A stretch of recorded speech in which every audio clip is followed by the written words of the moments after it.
Der sitter den. Der var den, vet du, med en gang. Der var den igjen. Der var den. Der var det fisk. En svær en. Der. Der. Der var den. Oi, ja, den er fin. Oi, oi, oi.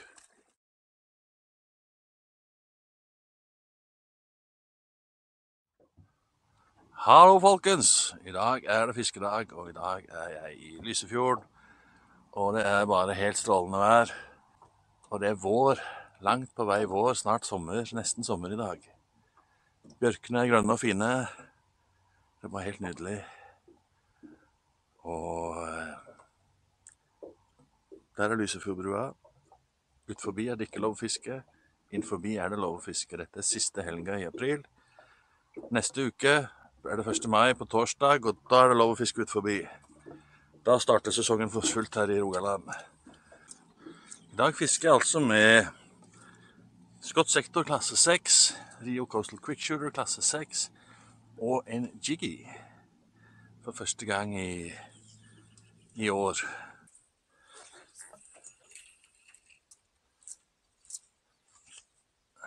Det var den, gitt.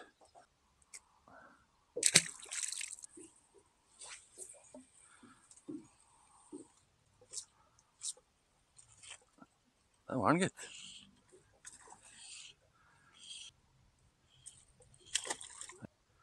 Det ser ut som en flott liten fisk i godt hold. Sånn, se der. Nydelig liten fisk.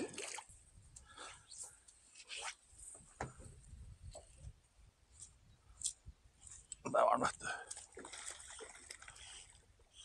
En flott liten fisk da, men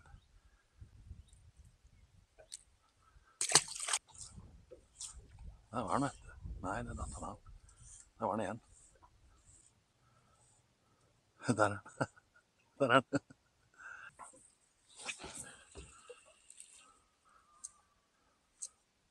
Den er oppe, og der sitter den. Det der må jo være fisk over minstemål, det. Faktisk. Slapp av litt så går det godt.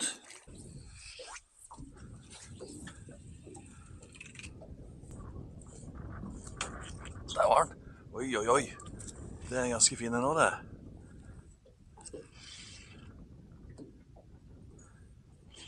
Hvor har du tenkt deg hen da, kompis?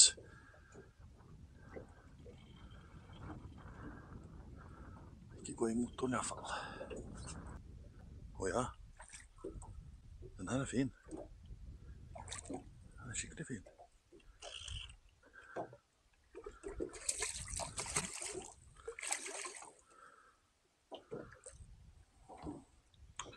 Kilosfisk.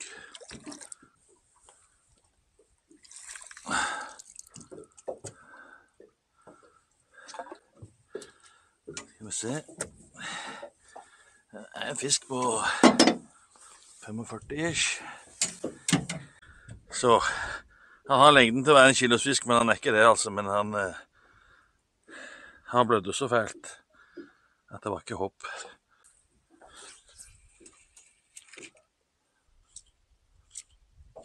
Der var den igjen. Der var den.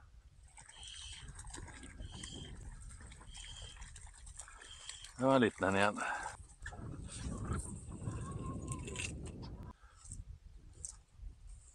Der var den, vet du. Ja, det var en liten tass.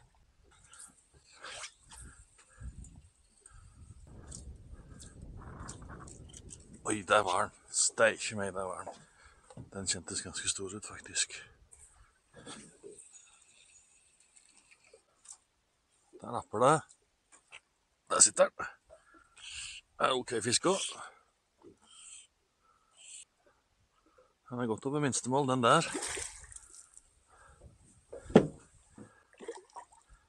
Den må være opp imot 1 kilo. Du må komme her før jeg blåser på land.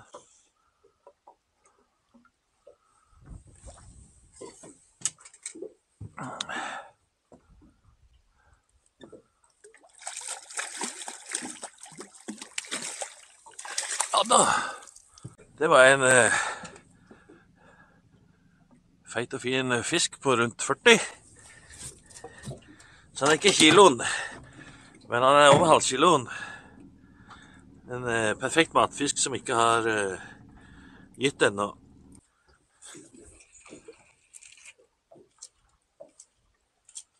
Der var den, vet du. En liten tass.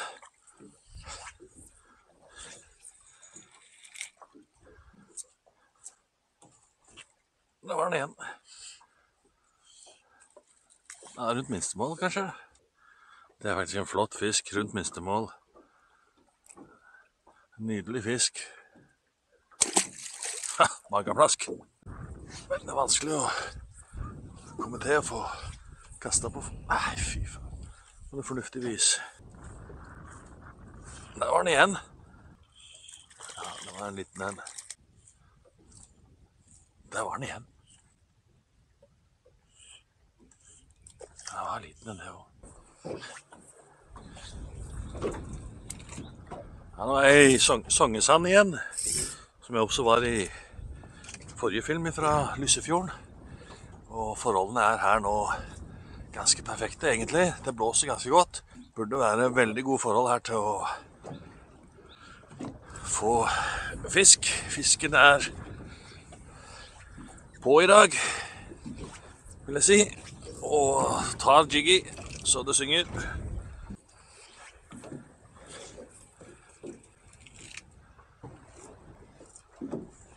Der var den. Der var den, gitt.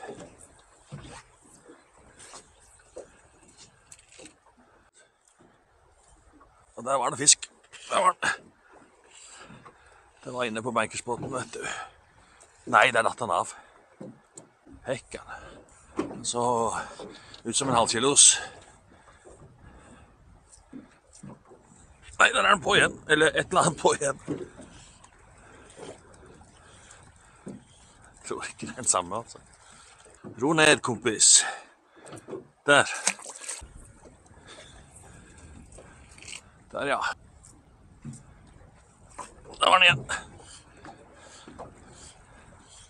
En liten en.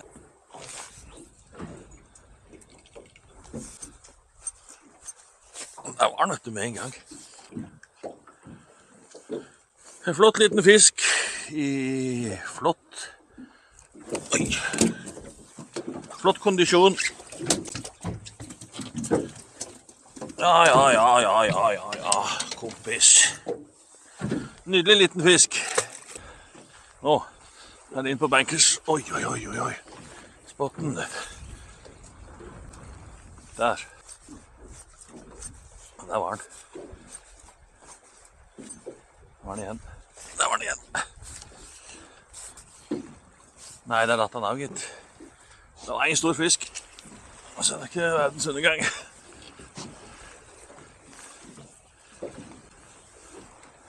Men det er i hvert fall gang på... Det er i hvert fall gang på bankerspotten min. Og der var den igjen. Steikje meg, altså. Det er hektisk å fiske når det blåser så mye, og du fyker så fort mot land. Og i tillegg er det masse fisk som biter. Jeg må ha en liten pause.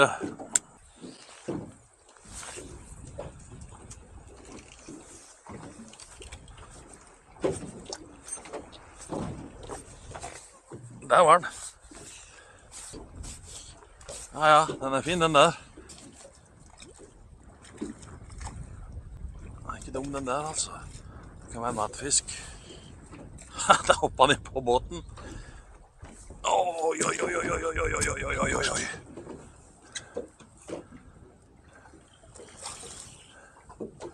Nei, dæven steike, der datt han av.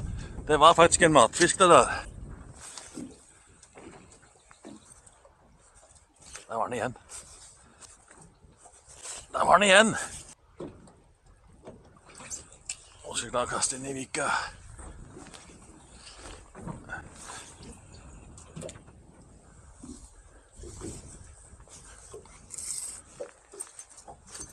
Ja, der er den på før jeg har begynt å dra, vet du. Oi. Det var faktisk en liten brun en.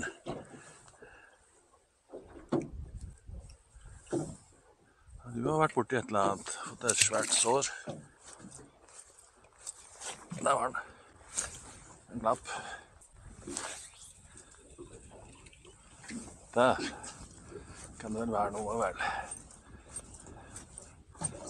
Ja, der var den. Der var den igjen. Der sitter den. Ja, en liten en. Nei, ikke gå der da.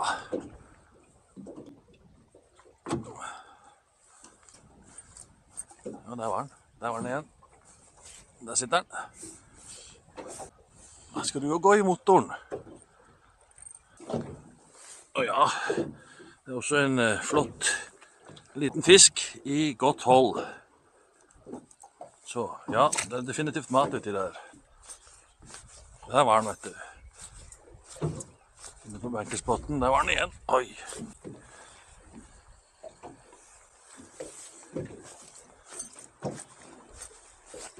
Der var det fisk. En fisk med litt seis på òg. Og ja, den er ikke dum med den der.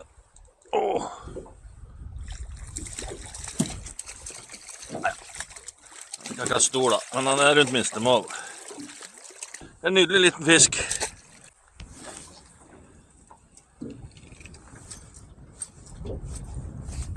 Der sitter den. Oppfører seg som en stor fisk. Og en liten tass. Der var den, vet du. Inne i vika der.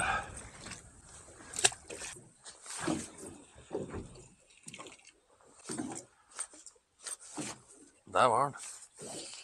Jeg skal akkurat til å si at det er veldig lenge siden jeg har fått fisk akkurat på denne plassen. Men der var den, gitt. Der var den.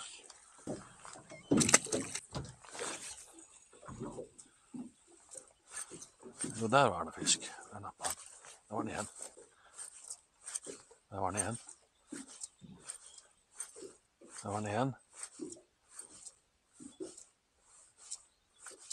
Der, nei. Der var den.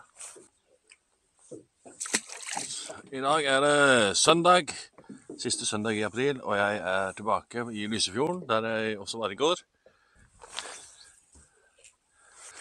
I går var det jo mer eller mindre bonanza-fiske, egentlig.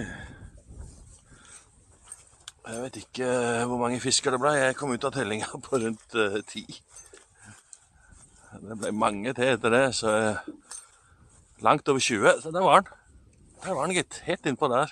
Det var fisk overalt, og de beit som bare gjøken på jiggien. Så får vi se om at fisken er like på hugget i dag. Jeg vil jo si det er bedre forhold i dag enn det var i går. Her er jeg sikker på at det er fisk ute nå, altså. Der var den. Helt innpå grunna. Der var den.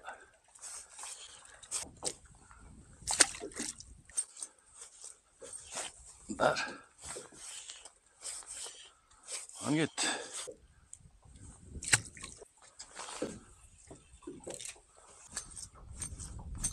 Der var den, vet du. Det var en liten en det også.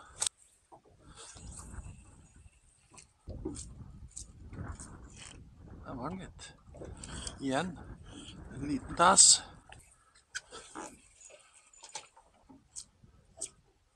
Der var den. Der var den igjen.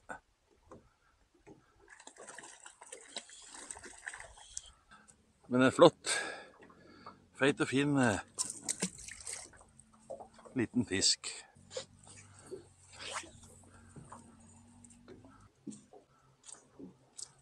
Der var den. Igjen. Den nappet det sikkert. Der var den. Hva er dette for noe? I hvert fall noe med litt størrelse på. Absolutt, der var det en til. Det er faktisk en sjøørret. En svær en.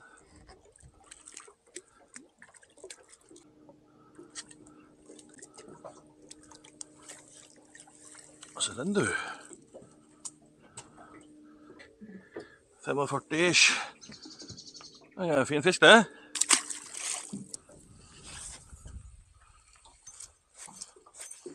Oi, der var det noe stort. Det kjentes ut som noe stort. Der var den igjen.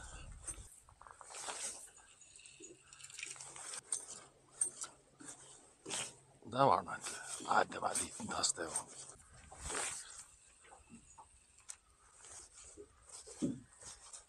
Oi, der var den igjen. Og den kjente så stor ut. Hekker. Der var det også et eller annet. Det var en søren meg igjen, altså. Der var den. Det er svær en.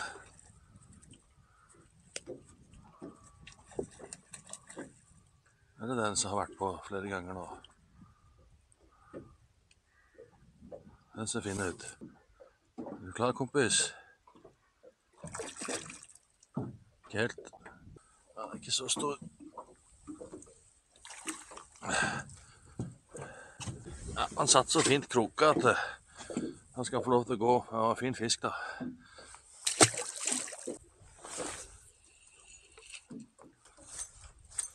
Der var den, vet du, med en gang. Men det var en liten tass igjen.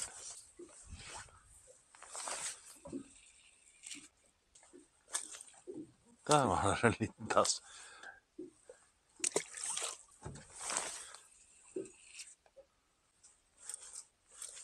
Jeg nappet det.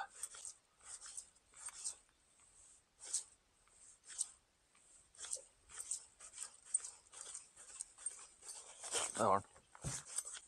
Jeg vet ikke om dere så hva jeg gjorde, men jeg roet først ned.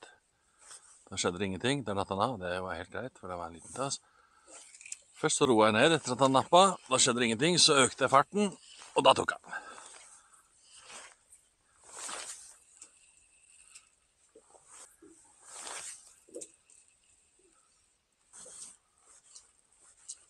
Der var han.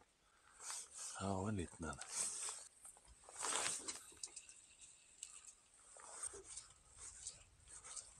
Der var den. Oi, ja, den er fin. Oi, oi, oi.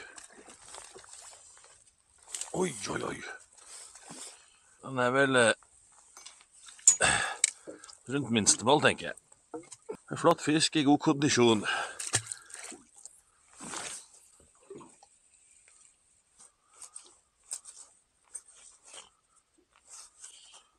Der var det en liten tass igjen.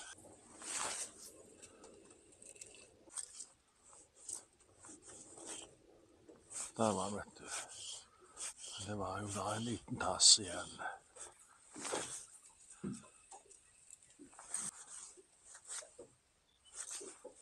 Der sitter den. Den datt han av. Helt greit.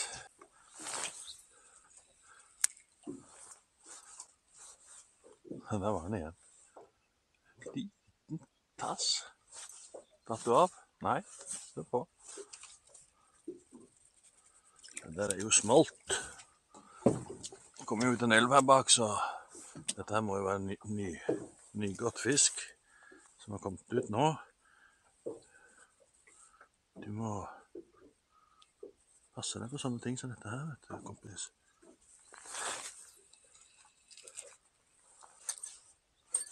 Og der rammer det igjen. Der. Den er litt bedre.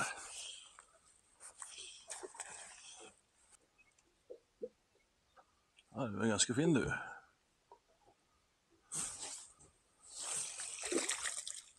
Det er en fisk på godt over minstemål, og ja, den er ikke dum, den der.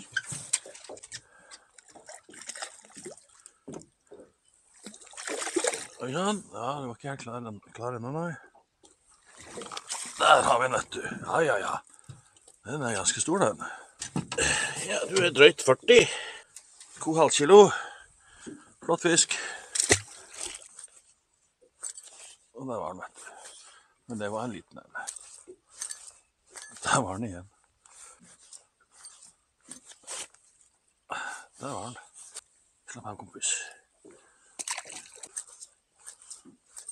Der var den igjen. En liten fis. knøttliten. Det er en smolt. Det er jo de tidlige som har kommet ut i år, smolten. Alt er jo tidlig i år. De kommer jo normalt i begynnelsen av mai. Så jeg vil si de er 2 uker før normalt. Jeg tror egentlig at jeg bare pakker ihop, og så sier jeg egentlig bare takk for i dag. Dette blir nok siste turen i Lysefjorden på en stund. For torsdag i neste uke, da er det 1. mai. Da går det an å fiske i hele Rogaland. Så neste film blir fra en annen plass enn Lysefjorden. Så ses vi da. Det er ikke meg, den er svær. Helsiken. Hvis du likte denne filmen, bør du ta en titt på kanalen min.